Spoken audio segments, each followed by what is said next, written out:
पंढरपुर में एक भक्त हुए, उनका नाम था चोखो मेला। क्या नाम था? सब लोग सावधानी से इधर देखो, कोई आए जाए आप तब भी हमको ही देखते रहा करो, हाँ, ध्यान से कथा सुनो। तो चोखो मेला नाम के एक भक्त हुए पंढरपुर में। अच्छा, चोखो मेला जो है ये कोई मातृगर्भ से इनका जन्म नहीं हुआ। कई सारे ऐसे भक्त हैं हमारे भारत में जिन्होंने किसी माता पिता से जन्म नहीं लिया, ठाकुर जी ने उनको प्रादुर्भाव किया। तो चोखो मेला जी जो थे, इनका जन्म कैसे हुआ? देखो, प्रेम की अवस्था सुनिएगा। इनके माता पिता वे एक ब्राह्मण थे। तो विप्र कुल के दो दंपति दोनों नित्य एकादशी पर श्री पंडरीनाथ भगवान का दर्शन करने जाते थे। एक दिन की बात, पंडित जी के मन में आया कि हम श्री पंडरीनाथ भगवान का भोग लगाने के लिए कुछ आम ले चलें। तो आम लेकर के पंडित जी और उनकी घरवाली दोनों जब मंदिर जाने लगे, तो ठाकुर जी तो इतने प्रेमी हैं भक्तों के कि मंदिर तक आम लेकर के आए, तब तक ठाकुर जी से प्रतीक्षा नहीं हुई। भगवान एक ब्राह्मण का रूप धारण करके बाहर ही चले गए और बाहर जाकर के वो ब्राह्मण दंपति से कहने लगे, हमको बहुत जोर की भूख लगी है, हम बहुत दिन से भूखे हैं, आपके पास बहुत सारे आम हैं, इसमें से 2-3 हमको दे दो। अभी कुछ दिन पहले वृंदावन में मैं था, तो एक भक्त आया, वैष्णव आते मिलने। उसने कहा, महाराज जी, मैंने पहली बार सोचा कि मैं श्री जी को अमरूद का भोग लगाऊं, और मैं अमरूद लेकर के बड़े भाव से बरसाने जा रहा था। नहीं तो क्या हुआ? बोले, रास्ता में एक जगह टेम्पू रुका हमारा, ऑटो। इतने में महाराज जी बंदर आया और सबरे अमरूद फैला के और उनमें समेट करके भाग गए। और इतने सारे बंदर आए, सब लेके भाग, एक भी नहीं बचा। मेरा मन तो बड़ा खिन्न हुआ, श्री जी नाराज है मुझसे। मैंने कहा, अरे बाबड़े, श्री जी नाराज ना है, श्री जी से प्रतीक्षा ना है भाई कि तू ऊपर तक आवेगो, ऊपर अमरूद पधरावेगो, और कहीं ये बाहर खड़े पुजारी ने तेरे द्वारा दिए गए अमरूद बांट दिए तो श्री जी को तो भोग नहीं लग पाएगा। और ऐसा ही होता है, पुजारी जी को जो दे दो, पुजारी जी थोड़ी देर दिखा के ऊपर सब में बांट देते हैं। तो श्री जी ने कही, इतने भाव से अमरूद लेके आ रहा हो, तो श्री जी ने अपनी गुप्त सेना भेजी, बोले बीचते ही हरण कर लाओ। और मैं सबरे अमरूद बंदर लेके भाज गए, श्री जी ने पा लियो, भोग लगा लियो। तो जब कोई बहुत प्रेम, बहुत आस्था, बहुत बहुत भाव से ठाकुर जी को कुछ चीज अर्पित करने जाता है ना, वो मंदिर तक पहुंचे ही नहीं पाता, उससे पहले ही ठाकुर जी स्वीकार कर लेते हैं।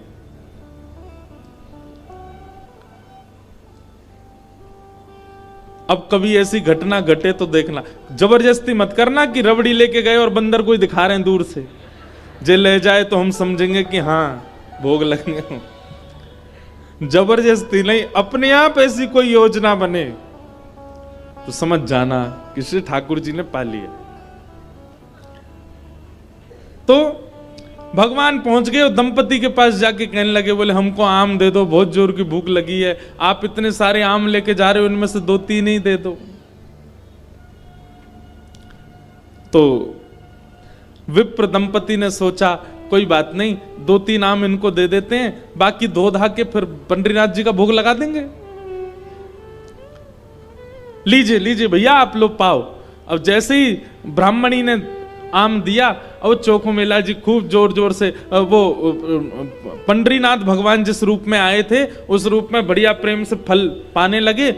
लेकिन वो क्या करते, थोड़ी देर तो आम चूसते, पूरा आम नहीं पाते, थोड़ा सा उसमें छोड़ देते और फिर ब्राह्मणी की गोद में ही डाल देते। एक आम पाया, ये हैं श्री पंडरीनाथ भगवान। अब दर्शन हो गए पूरे, और ये असली चित्र है श्री पंडरीनाथ भगवान का।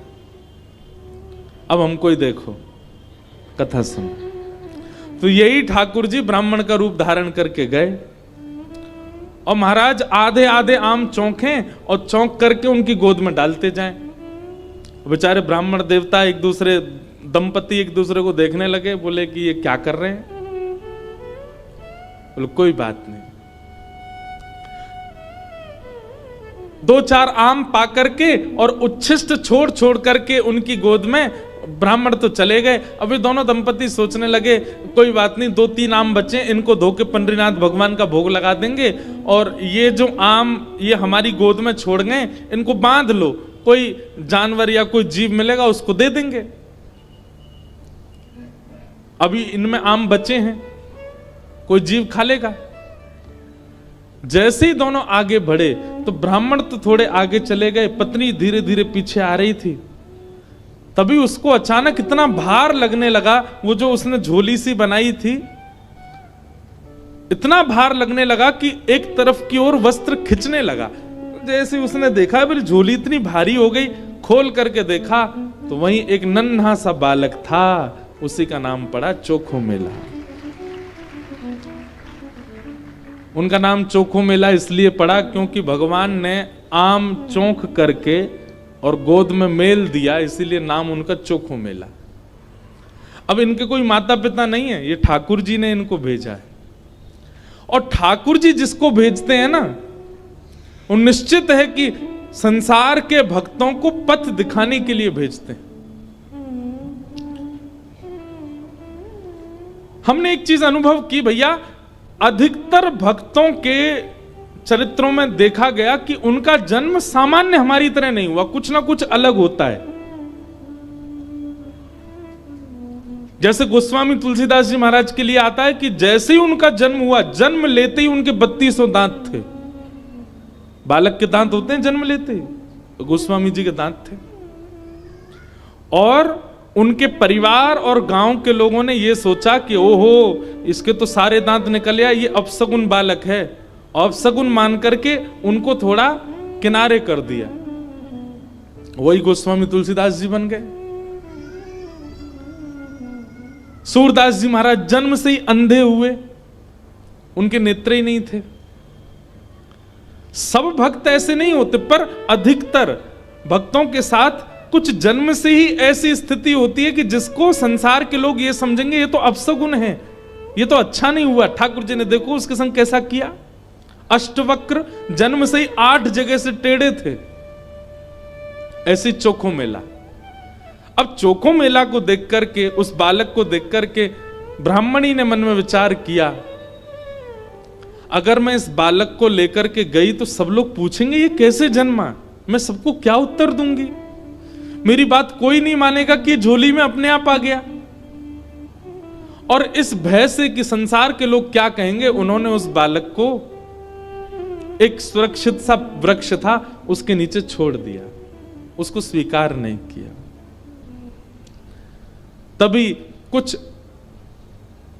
चर्मकार वहां से निकल रहे थे, उनमें से एक की दृष्टि पड़ी और उस रोते हुए बालक को देख करके उन्होंने उसको स्वीकार किया, और भगवत प्रसाद मान करके एक चर्मकार परिवार ने चोखो मेला जी का पालन पोषण किया। धीरे धीरे वो बड़े हुए। अब क्योंकि उनके माता पिता चर्मकार परिवार के हैं, इसलिए कई जगह उनको मंदिर में जाने से रोक दिया जाता। पर ठाकुर जी तो किसी की जात पात नहीं देखते ना, ठाकुर जी तो सबसे प्रेम करते हैं। बंधुओं, ये सब हमने बनाया, हम मानवों ने कर दिया है ये सब विभाजन। कई बार ब्राह्मण कुल में जन्म लेने के बाद भी उतनी पवित्रता शुद्धता नहीं होती है, और कई बार इतने श्रेष्ठ कुल में न जन्म लेने के बाद भी बहुत पवित्र होता है मानव। वास्तविकता यह है कि जन्म से हमारी जात पात नहीं होती है, हमारे स्वभाव से होती है, हमारे गुण से होती है, हमारे कर्म से होती है। सब लोग इधर देखो, ध्यान से सुनो। चोखो मेला जी अपने पिता के साथ में खेती बाड़ी करते थे।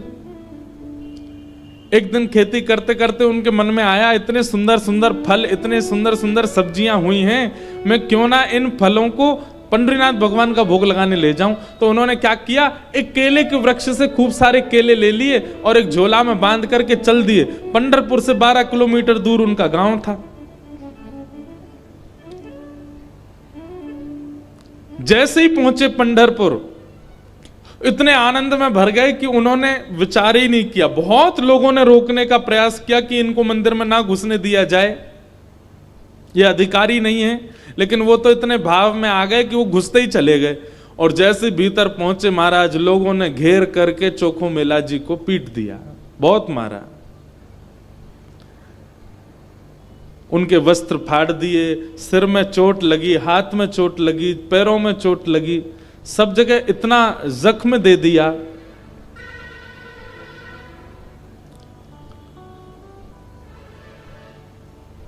चोखो मेला जी रोते रोते वापस आ गए। पंडरीनाथ भगवान को भोग नहीं लगा पाए।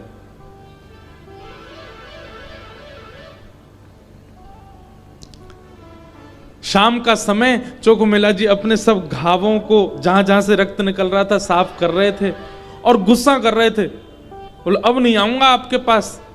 बैठ गए हो, ईंट के ऊपर खड़े हो गए हो, इतने सारे अपने आगे जो है धर्म शास्त्र के मर्मज्ञ लगा दिए हैं, वे सब जात पात देख करके दर्शन कराते हैं। खड़े रहो, बने रहो महाराज अपने रूप में, हम तो नहीं आएंगे आपका। अरे कुछ करने थोड़ी आया था, कुछ मांगने थोड़ी आया था, अपने खेत के बढ़िया फल लेकर के आपका भोग लगाने आया था। इतने में ही नील वर्ण के श्याम सुंदर पीतांबरी पहने चलते हुए चोखो मेला के पास प्रत्यक्ष प्रकट होके आ गए। चल करके आए और चोखो मेला के पास आकर के गले में गलवैया डाल करके बैठ गए। ए चोखा, नाम ही भगवान उसको चोखा बोलते। ए चोखा, तू इतना उदास क्यों हो रहा है? बोले उदास?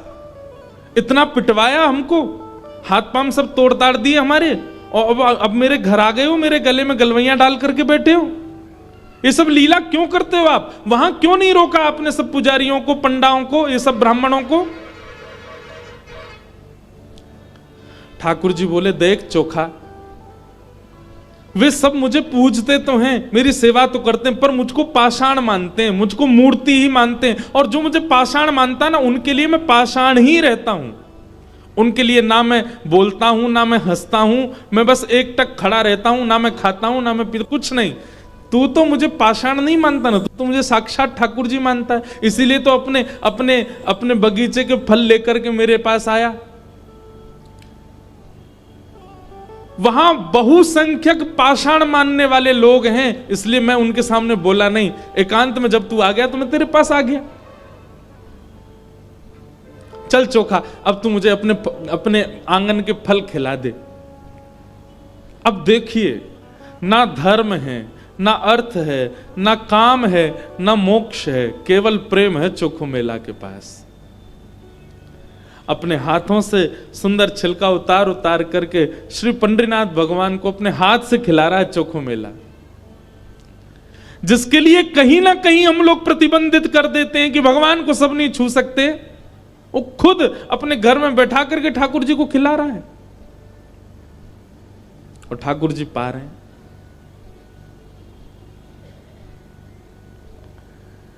भगवान ने 2-3 केला पाए और 2-3 केला पाने के बाद में भगवान बोले, ए चोखा सुन, अब मत खिला, अब बाकी के जितने बच्चे हैं ये सब मेरी पीतांबरी में बांध दे। चोखा बोला, वहां जाकर के पाओगे, सारे मेरे सामने ही पा लीजिए ना, आप बांध करके क्यों ले जा रहे हो, यहीं प्रेम से पालो। पंडरीनाथ भगवान बोले, अरे मैंने अपना तो पा लिया, ये बाकी के तो मैं पंढरपुर में रुक्मणी जी बैठी हैं, वो भी भूखी हैं, उनके लिए ले जा रहा हूं, उनको जाके मैं पवा दूंगा। आज चोखा, तेरे ऊपर इतना प्रहार किया ना सबने, तेरे ऊपर इतना अत्याचार किया सबने, इसलिए मैंने और रुक्मणी जी ने आज भोजन ही नहीं किया, हम दोनों भूखे हैं। अब मैंने तो पा लिया, अभी रुक्मणी जी के लिए ले जाऊंगा। चोखा मेला खूब रोने। अब मैं यहां तो गा नहीं सकता, मुझे आते भी नहीं, मराठी में इतने सुंदर सुंदर पद हैं उनके। भगवान अपनी पीतांबरी में केले बांध करके पंढरपुर आ गए और पंढरपुर में आकर के रुक्मणी जी को पवाया।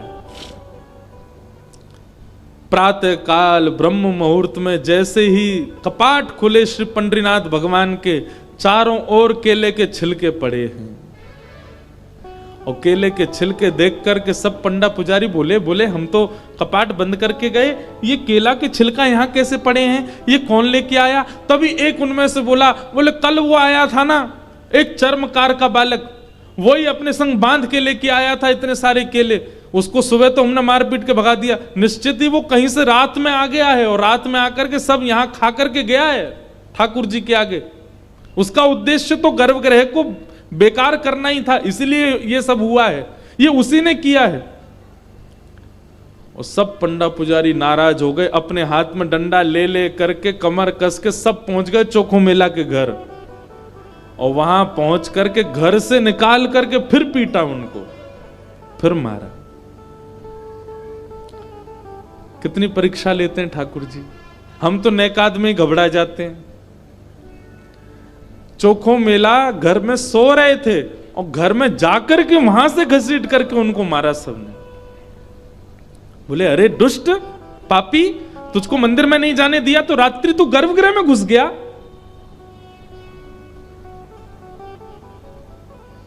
चोखो मेला पिटते रहे, नेत्रों से आंसू बहाते रहे, जय हो पंडरीनाथ, कैसी लीला करते हो, सुबह पिटवाते हो रात में आकर के खा जाते हो मेरे हाथ से।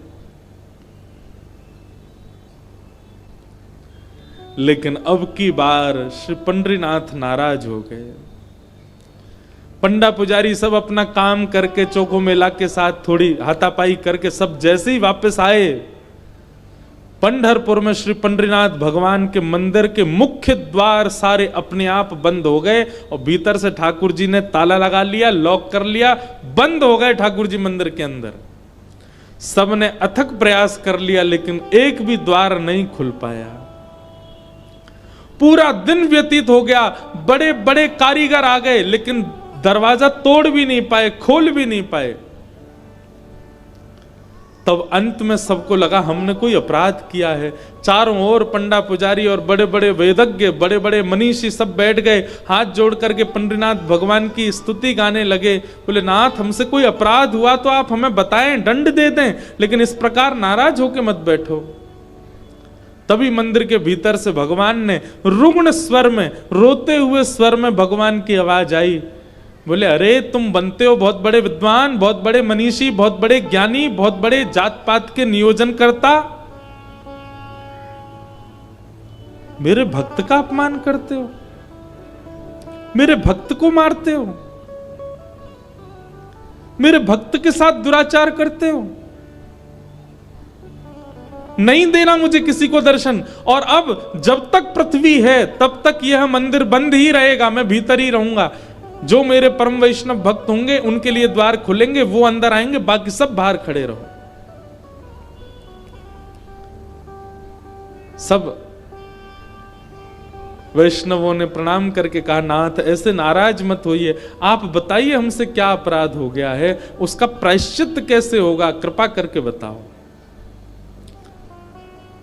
भगवान बोले मेरे चोखो मेला को जिस प्रकार तुम लोगों ने सबने जुट बना करके जाकर के उसको मारा है, अब तुम सभी वेदज्ञ, तुम सभी ब्राह्मण, तुम सभी श्रेष्ठ जन पालकी सजा के लेके जाओ और चोखो मेला को बिठा करके नाचते गाते उत्सव जैसे एक मेरी पालकी सवारी निकालते हो, ऐसे चोखो मेला की सवारी पूरे नगर में घुमाते हुए मेरे सामने लेकर के आओ, तब मेरे द्वार खुलेंगे, तब मैं तुमको क्षमा करूंगा, नहीं तो नहीं करूंगा। बड़े बड़े विद्वान, बड़े बड़े ब्राह्मण, बड़े बड़े वेदज्ञ, बड़े बड़े मनीषी भगवान की आज्ञा मान करके गए और चोखो मेला जी को जाके प्रणाम किया। एक दिव्य सिंहासन से युक्त पालकी में चोखो मेला जी को विराजमान करके नाचते गाते हुए, आनंद करते हुए, उत्सव जैसे ठाकुर जी का उत्सव मनता उससे भी अधिक उत्सव मनाते हुए चोखो मेला को लेकर के आए।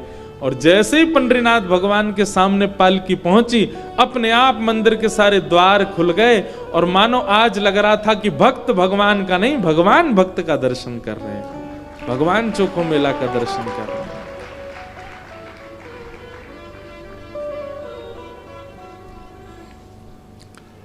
प्रेम बड़ा है, ज्ञान बड़ा नहीं, ज्ञान आवश्यक है, वैराग्य आवश्यक है, सब कुछ आवश्यक है, पर प्रेम प्रधान है। प्रेम के बगैर कहीं ना कहीं आप ठाकुर जी से दूर ही रहोगे। इसलिए भैया, ज्ञान बहुत आवे इसकी कामना मत रखो, हमारा जप बहुत बने इसकी भी कामना मत रखो, हमारा नियम बहुत बने इसकी भी कामना मत रखो, हम नित्य तीर्थ जाते रहें ऐसी कामना भी मत रखो। कामना केवल एक रखो, हम जहां भी रहें, जैसे भी रहें, जिस स्थिति में रहें, हमारा प्रेम सदा बढ़ता रहे ठाकुर जी के प्रति। और श्रीमद् भागवत प्रेम प्रकट कराने वाला ग्रंथ है। ज्ञान चाहिए तो अन्य शास्त्रों को पढ़ लीजिए, वैराग्य चाहिए तो अन्य शास्त्रों के पास चले जाइए, लेकिन प्रेम चाहिए तो भागवत जी की शरण में आइए। धर्म आवश्यक है, अर्थ आवश्यक है, काम आवश्यक है, मोक्ष भी आवश्यक है, परंतु प्रेम के आगे नहीं। प्रेम प्रधान है। या फिर ऐसा कह दें कि धर्म में, मोक्ष में, प्रेम में, धर्म में, मोक्ष में, काम में और अर्थ में त्रुटि हो सकती है, लेकिन प्रेम यदि प्रधान है तो वहां की त्रुटि नजरअंदाज कर दी जाती है। प्रेम प्रधान होना चाहिए। और भागवत की कथा वही सिखाती है, क्योंकि भागवत जी की रचना ही प्रेम के कारण हुई। श्री वेदव्यास जी महाराज ने भागवत की रचना करके अपने पुत्र सुखदेव जी को हिमालय में, जो कि निर्गुण निराकार ब्रह्म की उपासना कर रहे थे, उनको शिष्यों के द्वारा बुलवाया और संपूर्ण भागवत का ज्ञान प्रदान किया। फिर उन्हीं सुखदेव जी ने वही भागवत का ज्ञान परीक्षित को प्रदान किया। प्रश्न हुआ, ये परीक्षित कौन है? तब यहां से महाभारत का प्रसंग प्रारंभ हुआ।